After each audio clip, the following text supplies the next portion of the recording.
Bugun sizlarga ayollarda hayz o'zgarishi haqida gapirib bermoqchiman.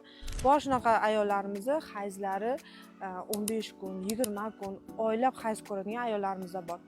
Shularga ozgina tushuncha bermoqchiman, ozgina ma'lumot bermoqchiman. Agar sizda hayz 15 kun, o'sha aytganimdek 20 kun oylab agar cho'zilsa, albatta sizda jiddiy o'zgarish bor. Buni sababi juda ham ko'p. Aytib beradigan bo'lsam, kunim bilan gapirishim kerak bo'ladi. Asosiy sabablardan biri bu sizda gormonal limfonni o'zgarishi, ya'ni polip bo'lsa, o'sha bachadon ichki qavatida kuchli yallig'lanishlar bo'lsa, miyoma bo'lsa sizda, albatta bitta narsaga ahamiyat berishingiz kerak. Agar sizda hayz surtmaga o'xshab kelsa, yuqorida aytgan kasalliklarning sabab bo'lishi mumkin. Agar sizda hayz laxta ko'p, bezovta qiladigan darajada bo'lsa, bunda albatta siz gematolog ko'rigidan o'tishingiz kerak.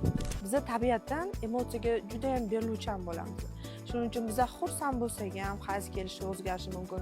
O'ta xafa bo'lsak ham hayz kelishi o'zgarishi mumkin. Yoki boshqa davlatga ta'tilga borganingizda ham hayz kelishida o'zgarishlar bo'lishi mumkin. Albatta mana shu narsalarga ahamiyat bering.